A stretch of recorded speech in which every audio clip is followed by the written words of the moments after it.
ಕೆಂಗೇರಿ ವಾರ್ಡ್ನಲ್ಲಿ ಜನಸ್ಪಂದನ ಕಾರ್ಯಕ್ರಮ.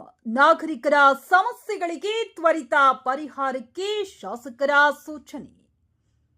ಬೆಂಗಳೂರು ಕೆಂಗೇರಿ ವಾರ್ಡ್ ವ್ಯಾಪ್ತಿಯ ನಾಗರಿಕರು ಎದುರಿಸುತ್ತಿರುವ ದೈನಂದಿನ ಹಾಗೂ ಮೂಲಭೂತ ಸಮಸ್ಯೆಗಳಿಗೆ ತ್ವರಿತವಾಗಿ ಪರಿಹಾರ ಕಲ್ಪಿಸುವ ಉದ್ದೇಶದಿಂದ ಜನಸ್ಪಂದನ ಕಾರ್ಯಕ್ರಮವನ್ನು ಹಮ್ಮಿಕೊಳ್ಳಲಾಯಿತು. ಕ್ಷೇತ್ರದ ಶಾಸಕರಾದ ಶ್ರೀ ಸೋಮಶೇಖರ್ ಗೌಡರು ಅವರ ಅಧ್ಯಕ್ಷತೆಯಲ್ಲಿ ನಡೆದ ಕಾರ್ಯಕ್ರಮದಲ್ಲಿ ಸಾರ್ವಜನಿಕರ ಸಮಸ್ಯೆಗಳನ್ನು ನೇರವಾಗಿ ಆಲಿಸಿ ಸಂಬಂಧಪಟ್ಟ ಅಧಿಕಾರಿಗಳು ಹಾಗೂ ಸ್ಥಳೀಯ ಮುಖಂಡರುಗಳೊಂದಿಗೆ ಚರ್ಚಿಸಿ ಪರಿಹಾರ ಕಂಡುಕೊಳ್ಳುವ ನಿಟ್ಟಿನಲ್ಲಿ ಮಹತ್ವದ ಕ್ರಮ ಕೈಗೊಳ್ಳಲಾಯಿತು. ಕೆಂಗೇರಿ ವಾರ್ಡ್ ಕಾಂಗ್ರೆಸ್ ಬ್ಲಾಕ್ ಅಧ್ಯಕ್ಷರು ಹಾಗೂ ಜಿಬಿಎ ಚುನಾವಣಾ ಅಭ್ಯರ್ಥಿಯಾದ ಶ್ರೀಮತಿ ಉಮಾ ನಾಗರಾಜ್ ಮತ್ತು ಕೆಂಗೇರಿ ವಾರ್ಡ್ ಕಾಂಗ್ರೆಸ್ ಸಮಿತಿ ಅಧ್ಯಕ್ಷರಾದ ಎಂ ಅರುಣ್ ಕುಮಾರ್ ಅವರ ನೇತೃತ್ವದಲ್ಲಿ ಕಾರ್ಯಕ್ರಮ ಆಯೋಜಿಸಲಾಗಿತ್ತು. ಈ ವೇಳೆ ವಾರ್ಡ್ನ ವಿವಿಧ ಪ್ರದೇಶಗಳಿಂದ ಆಗಮಿಸಿದ್ದ ನೂರಾರು ನಾಗರಿಕರು ರಸ್ತೆ, ಚರಂಡಿ, ಕುಡಿಯುವ ನೀರು, ಸ್ವಚ್ಛತೆ, ಮೂಲಸೌಕರ್ಯ, ಸಂಚಾರ ಸೇರಿದಂತೆ ಹಲವು ಸಮಸ್ಯೆಗಳನ್ನು ಶಾಸಕರ ಗಮನಕ್ಕೆ ತಂದರು. ಸಾರ್ವಜನಿಕರ ಅಹವಾಲುಗಳನ್ನು ಖುದ್ದಾಗಿ ಆಲಿಸಿದ ಶಾಸಕರು ಸಂಬಂಧಪಟ್ಟ ಇಲಾಖೆಗಳ ಅಧಿಕಾರಿಗಳೊಂದಿಗೆ ಸ್ಥಳದಲ್ಲಿ ಚರ್ಚಿಸಿ ಸಮಸ್ಯೆಗಳಿಗೆ ಸಾಧ್ಯವಾದಷ್ಟು ಶೀಘ್ರವಾಗಿ ಪರಿಹಾರ ಕಲ್ಪಿಸುವಂತೆ ಸೂಚಿಸಿದರು. ಈ ಸಂದರ್ಭದಲ್ಲಿ ಮಾತನಾಡಿದ ಶಾಸಕ ಟಿ ಸೋಮಶೇಖರ್ ಗೌಡರು, ಜನರ ಸಮಸ್ಯೆಗಳಿಗೆ ಸ್ಪಂದಿಸುವುದು ಜನಪ್ರತಿನಿಧಿಗಳ ಪ್ರಮುಖ ಜವಾಬ್ದಾರಿ. ಸಾರ್ವಜನಿಕರು ತಮ್ಮ ಸಮಸ್ಯೆಗಳನ್ನು ನೇರವಾಗಿ ತಿಳಿಸಿದಾಗ ಅವುಗಳಿಗೆ ಸೂಕ್ತ ಪರಿಹಾರ ಕಲ್ಪಿಸಲು ಅಗತ್ಯ ಕ್ರಮ ಕೈಗೊಳ್ಳಲಾಗುವುದು ಎಂದು ಭರವಸೆ ನೀಡಿದರು. ಜನರ ಬಳಿಗೆ ತೆರಳಿ ಅವರ ಸಮಸ್ಯೆಗಳನ್ನು ಆಲಿಸುವ ಮೂಲಕ ಆಡಳಿತವನ್ನು ಮತ್ತಷ್ಟು ಜನಸ್ನೇಹಿಯಾಗಿಸುವ ನಿಟ್ಟಿನಲ್ಲಿ ನಡೆದ ಈ ಜನಸ್ಪಂದನ ಕಾರ್ಯಕ್ರಮಕ್ಕೆ ಸ್ಥಳೀಯ ನಾಗರಿಕರಿಂದ ಉತ್ತಮ ಸ್ಪಂದನೆ ವ್ಯಕ್ತವಾಯಿತು. ವಿವಿಧ ಇಲಾಖೆಗಳ ಅಧಿಕಾರಿಗಳು ಕಾರ್ಯಕ್ರಮದಲ್ಲಿ ಉಪಸ್ಥಿತರಿದ್ದು ಸಾರ್ವಜನಿಕರಿಂದ ಬಂದ ಅಹವಾಲುಗಳನ್ನು ದಾಖಲಿಸಿಕೊಂಡರು. ಕಾರ್ಯಕ್ರಮದಲ್ಲಿ ಕೆಂಗೇರಿ ಬ್ಲಾಕ್ ಅಧ್ಯಕ್ಷ ಮೈಲಸಂದ್ರ ನಾಗರಾಜ್, ಮಹಿಳಾ ಅಧ್ಯಕ್ಷೆ ಲಕ್ಷ್ಮೀ ಪ್ರಭುರಾಜ್, ಕೆಂಗೇರಿ ವಾರ್ಡ್ ಸಂಭಾವ್ಯ ಅಭ್ಯರ್ಥಿ ಉಮಾ ನಾಗರಾಜ್, ವಾರ್ಡ್ ಅಧ್ಯಕ್ಷ ಅರುಣ್ ಕುಮಾರ್, ಟಿ ಪ್ರಭಾಕರ್, ಕೆವೈ ಕೃಷ್ಣ, ಪುರುಷೋತ್ತಮ್, ಕ್ಯಾಥಾಯಿನಿ ಗೌಡ, ಮುಖಂಡರಾದ ಚೇತನ್ ಗೌಡ ಸೇರಿದಂತೆ ಹಲವು ಮುಖಂಡರು ಹಾಗೂ ಕಾರ್ಯಕರ್ತರು ಉಪಸ್ಥಿತರಿದ್ದರು. ಇದೇ ವೇಳೆ ರಾಜರಾಜೇಶ್ವರಿ ನಗರ ವಲಯ ಜಂಟಿ ಆಯುಕ್ತ ಅಭಿಜಿತ್, ಎಇಗಳಾದ ನಟರಾಜ್ ಹಾಗೂ ಸಿದ್ದರಾಜೇಗೌಡ, ಪ್ರದೀಪ್, ಬಿಇಒ ರೇಖಾ, ಸಂಚಾರ ವಿಭಾಗದ police inspector Nagesh, sub inspector Manjunath ಸೇರಿದಂತೆ ವಿವಿಧ ಇಲಾಖೆಯ ಅಧಿಕಾರಿಗಳು ಭಾಗವಹಿಸಿದ್ದರು. ಜನಸ್ಪಂದನ ಕಾರ್ಯಕ್ರಮದ ಮೂಲಕ ನಾಗರಿಕರ ಸಮಸ್ಯೆಗಳನ್ನು ನೇರವಾಗಿ ಆಲಿಸಿ ಸಂಬಂಧಪಟ್ಟ ಇಲಾಖೆಗಳ ಸಮನ್ವಯದೊಂದಿಗೆ ಪರಿಹಾರ ಕಲ್ಪಿಸುವ ಪ್ರಯತ್ನಕ್ಕೆ ಸಾರ್ವಜನಿಕರಿಂದ ಮೆಚ್ಚುಗೆ ವ್ಯಕ್ತವಾಯಿತು. ಕಾರ್ಯಕ್ರಮದಲ್ಲಿ ನೂರಾರು ಸಂಖ್ಯೆಯಲ್ಲಿ ಸಾರ್ವಜನಿಕರು, ಮುಖಂಡರು ಹಾಗೂ ಕಾರ್ಯಕರ್ತರು ಭಾಗವಹಿಸಿದ್ದರು. 12 ವಾರ್ಡ್ ನಮ್ಮ ಯಶವಂತಪುರ ಕಾನ್ಸ್ಟಿಟ್ಯೂನ್ಸಿಗೆ ಬರ್ತದೆ. ಇವತ್ತು 3ನೇ ವಾರ್ಡ್ನಲ್ಲಿ ನಾವು ಜನಸಂಪರ್ಕ ಸಭೆಯನ್ನು ಮಾಡ್ತಾ ಇದ್ದೇವೆ. ಸಾಮಾನ್ಯವಾಗಿ ಮೊದಲನೇ ಸಾರಿ ಮಾಡಿದಂಥ ಸಂದರ್ಭದಲ್ಲಿ ಶಿವನಪಾಳ್ಯ ವಾರ್ಡು ಜನಸಂಪರ್ಕ ಸಭೆ ಆದಮೇಲೆ ಏನೇನು ಪ್ರಾಬ್ಲಮ್ಸ್ ಇತ್ತು ಅದನ್ನು ನಾನೇ ಖುದ್ದಾಗಿ ಅಧಿಕಾರಿಗಳ ಜೊತೆ ಭೇಟಿ ಮಾಡಿ ಏನು ಸುದೀರ್ಘ ಸಮಸ್ಯೆಗಳಿದ್ದೋ ಅದನ್ನು ಅಲ್ಲೇ ಬಗೆಹರಿಸ್ತಕ್ಕಂಥ ಕೆಲಸ ಕೂಡ ಮಾಡಿದ್ದೇವೆ. ಎರಡನೇದು ದೊಡ್ಡಬಿದಿರ್ಕಲ್ ವಾರ್ಡ್ ಕುಡಿಯುವ ನೀರಿನ ಸಮಸ್ಯೆ, ಮತ್ತು 3ನೇ ವಾರ್ಡು ಇಲ್ಲಿ ಮೈಲ್ಸಂದ್ರ ಕೆಂಗೇರಿ ವಾರ್ಡ್ನಲ್ಲಿ ಇವತ್ತು ಮಾಡ್ತಾ ಇದ್ದೇವೆ. ಜನಸಂಪರ್ಕ ಸಭೆ ಮಾಡೋದ್ರಿಂದ ನಮಗೆ ಬೇಕಾದಷ್ಟು ಪ್ರಾಬ್ಲಮ್ಸ್ ಕೂಡ ನೇರವಾಗಿ ಗೊತ್ತಾಗ್ತದೆ. ಏಕೆಂದರೆ ಕಾರ್ಪೊರೇಟರ್ಗಳಿಲ್ಲ.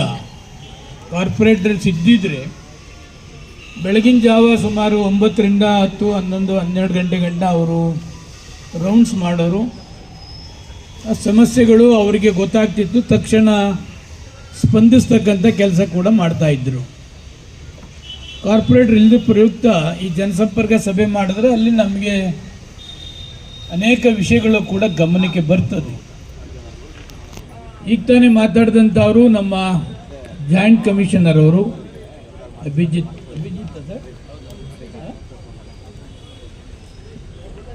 ಒಂದು ವಾರ ಆಗಿದೆ. ನಮ್ಮ RR ನಗರ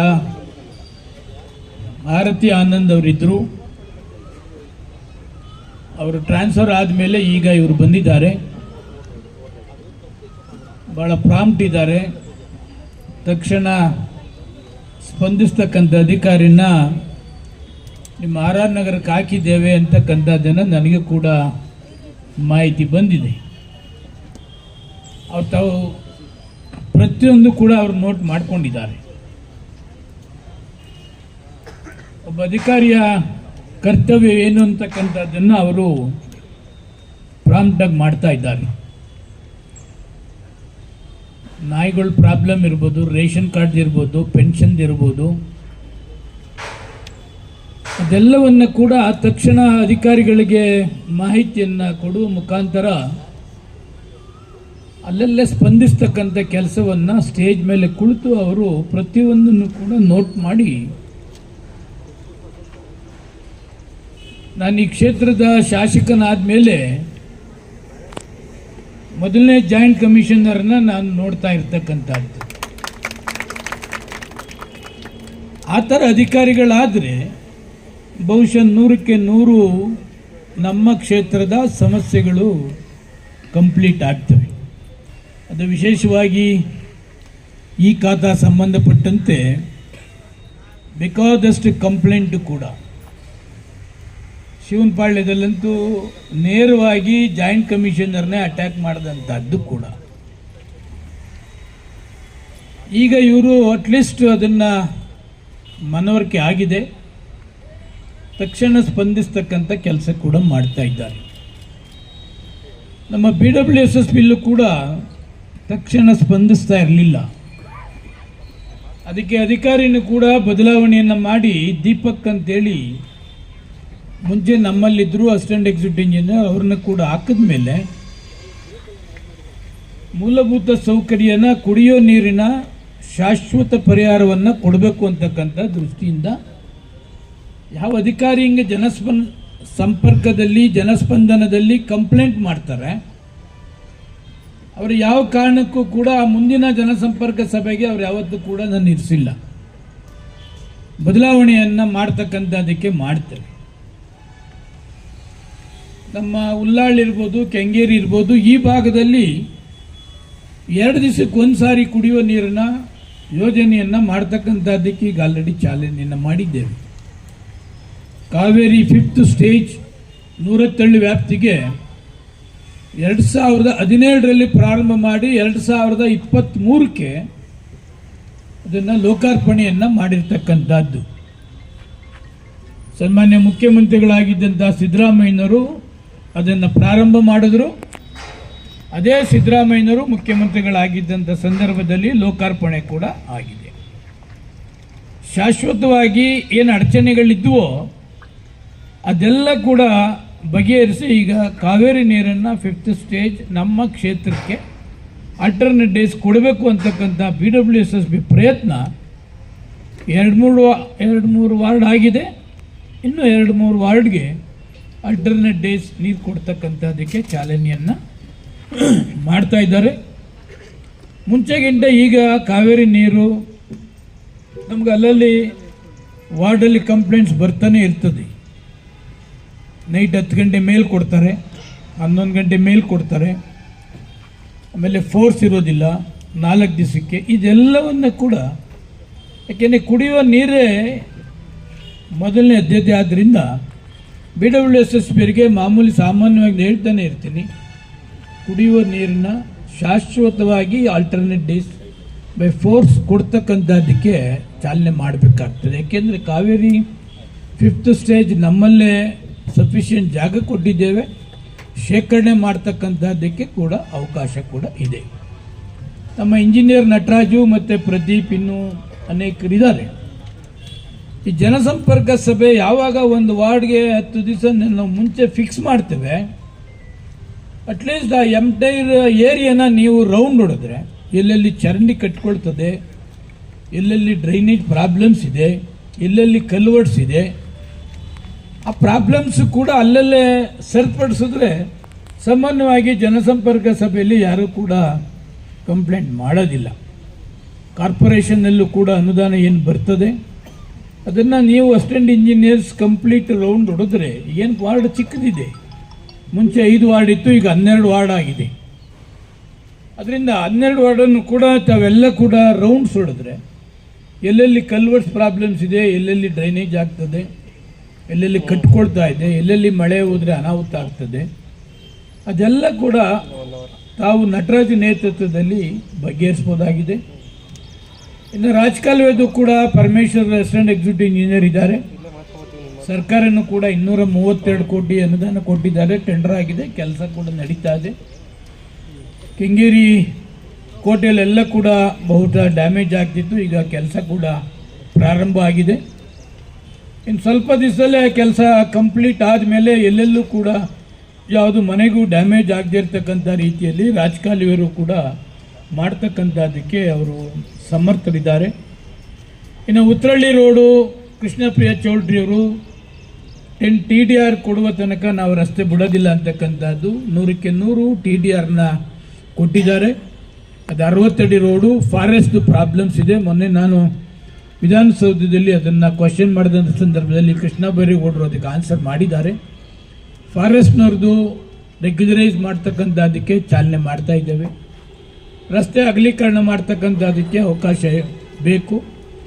ಜೊತೆಗೆ ಬೆಸ್ಕಾಂನವರು ಲೈಟನ್ನ ಶಿಫ್ಟ್ ಮಾಡ್ತಕ್ಕಂಥದ್ದಕ್ಕೆ ಈಗ ಆಲ್ರೆಡಿ ಅವರು ಕಾಂಟ್ರಾಕ್ಟ್ ದುಡ್ಡು ಕಟ್ಟಬೇಕಾಗ್ತದೆ. ಅದನ್ನು ಕಟ್ಟಿದ್ರೆ ಶಿಫ್ಟ್ ಮಾಡಿದ್ರೆ ಆ ರೋಡು ಅಗಲೀಕರಣ ಮಾಡಲಿಕ್ಕೆ ಆಗ್ತದೆ ಅಂತೇಳಿ. ಯಾಕೆಂದರೆ ಸುಮಾರು 5-6 ವರ್ಷ ಆಗಿದೆ ಇದು. ಅದರಿಂದ ತಕ್ಷಣ ಅದನ್ನು ಮಾಡಿದ್ರೆ ಉತ್ರಳ್ಳಿ ರೋಡು ಕೂಡ ಪಬ್ಲಿಕ್ಸ್ ಓಡಾಡ್ತಕ್ಕಂಥದ್ದಕ್ಕೆ ಆಗ್ತದೆ. ಕೃಷ್ಣಪ್ರಿಯ ಚೌಲ್ಟ್ರಿನೂ ಕೂಡ ಈಗ TDR ಕೊಟ್ಟು UGD ಮತ್ತು ಕಾವೇರಿದು ಕೂಡ ಕೆಲಸ ಕೂಡ ನಡೀತಾ ಇದೆ. ತಿಂಗಳಿನಲ್ಲಿ ಅದನ್ನು ಕಂಪ್ಲೀಟ್ ಮಾಡಿ ಕೃಷ್ಣಪ್ರಿಯ ಚೌಲ್ಟ್ರಿನೂ ಆ ಕಡೆ ಏನು ಡಬಲ್ ರೋಡ್ ಮಾಡ್ತಿದ್ದಾರೆ ಅದನ್ನು ಕೂಡ ಮಾಡ್ತಕ್ಕಂಥದ್ದಕ್ಕೆ ಚಾಲನೆಯನ್ನು ಮಾಡ್ತಾರೆ. ಹೊಸದಾಗಿ LED ಬಲ್ಬ್ನ ಅಳವಡಿಸ್ತಕ್ಕಂಥದ್ದಕ್ಕೂ ಕೂಡ ಚಾಲನೆ ಮಾಡ್ತಾ ಇದ್ದೇವೆ. LED ಬಲ್ಬ್ ಹಾಕಿದ್ರೂ ಕೂಡ ಕೆಲವು ಕಡೆ ಕಂಪ್ಲೇಂಟ್ಸ್ ಕೂಡ ಬರ್ತಾ ಇದೆ. ಆ ಎಲ್ಲೆಲ್ಲೂ ಪ್ರಾಬ್ಲಮ್ಸ್ ಇದೆ ಅದೆಲ್ಲವನ್ನು ಕೂಡ ನಮ್ಮ ಇಂಜಿನಿಯರ್ ಅವರು ಮೇಲ್ವಿಚಾರಣೆಯಲ್ಲಿ LED ಬಲ್ಬ್ನ ಸರಿಯಾಗಿದೆಯಾ ಇಲ್ವಾ ಅಂತಕ್ಕಂಥದ್ದನ್ನು ನೋಡ್ತಕ್ಕಂಥದ್ದು ಕೂಡ ಮಾಡ್ತಾ ಇದ್ದಾರೆ. ಜೊತೆಗೆ ಲ್ಯಾಂಡ್ ಆರ್ಡ್ರು ನಮ್ಮ ಸರ್ಕಲ್ ಇನ್ಸ್ಪೆಕ್ಟರ್ ಜಗದೀಶ್ ಮತ್ತು ಅವರ ಟೀಮ್ ಭಾಳ ಸ್ಟ್ರಾಂಗ್ ಇದ್ದಾರೆ. ಯಾವುದೂ ರೌಡಿಸಮ್ ಇರಲಿಲ್ಲ, ಬೇರೆ ಬೇರೆ ಇಲ್ಲ, ಎಲ್ಲನೂ ಕೂಡ ಒಂದು ಕಂಟ್ರೋಲ್ ಬರ್ತಕ್ಕಂಥದ್ದಕ್ಕೆ ನಮ್ಮ ಜಗದೀಶ್ ಮತ್ತು ACP ಅವರು ಮತ್ತು ನಮ್ಮ ಪೊಲೀಸ್ ಸಬ್ ಇನ್ಸ್ಪೆಕ್ಟರ್ಗಳು ಎಲ್ಲ ಕೂಡ ಒಗ್ಗಟ್ಟಾಗಿ ಕೆಲಸ ಮಾಡ್ತಾ ಇದ್ದಾರೆ. ಯಾವುದೂ ಕೂಡ ಕೆಂಗೇರಿ ಪೊಲೀಸ್ ಸ್ಟೇಷನ್ ಲಿಮಿಟಲ್ಲಿ ನನಗೆ ಕಂಪ್ಲೇಂಟ್ ಬರ್ತಕ್ಕಂಥದ್ದು ಯಾವುದೂ ಕೂಡ ಸದ್ಯಕ್ಕೆ ಕಾಣಲಿಲ್ಲ. ಪೊಲೀಸ್ ಅಧಿಕಾರಿಗಳ ಕಂಪ್ಲೇಂಟ್ ಬಂದರೆ ಅವರೇ ಕೂಡ ಅದನ್ನು ಸಾಲ್ವ್ ಮಾಡ್ತಕ್ಕಂಥದ್ದಕ್ಕೆ ಸಮರ್ಥರಿದ್ದಾರೆ. ಬಿಡು, ಒಂದನ್ನು ಅರ್ಪಣೆ ಮಾಡಕ್ಕೆ ಬಿಡು. ಎಲ್ಲಿ ಲಕ್ಷ್ಮಿ ಮೈಕ್ ಕೊಟ್ಟಿರ್ತಾನೆ ಅವರು. ನಮ್ಮಲ್ಲಿ ಏನಾಗಿದೆ, ಮೈಕ್ ಬಿಡೋದಿಲ್ಲ. ಮೈಕ್ ಹಿಡ್ಕೊಬಿಟ್ರೆ ಈ ಹೊಸ್ದಾಗಿ ಯಾರು ಕೂಡ ಮೈಕಲ್ಲಿ ಮಾತಾಡೋಕ್ಕೆ ಆಗೋದಿಲ್ಲ. ಅದು ಮಾತಾಡೋಂದೆಲ್ಲ ಆಯ್ತದೆ. ಎಲ್ಲ ಬರೋತಗಣ ಮುಂಚೆನೇ ಲಕ್ಷ್ಮೀಲಿ ಬಂದು ಮೈಕ್ ಹಿಡ್ಕೊಂಡ್ರೆ ಅದಕ್ಕೆ ತಮಾಷೆಗೆ ಹೇಳಿದೆ ಬನ್ನಿ, ಆಯಿತು. ಟೇಕ್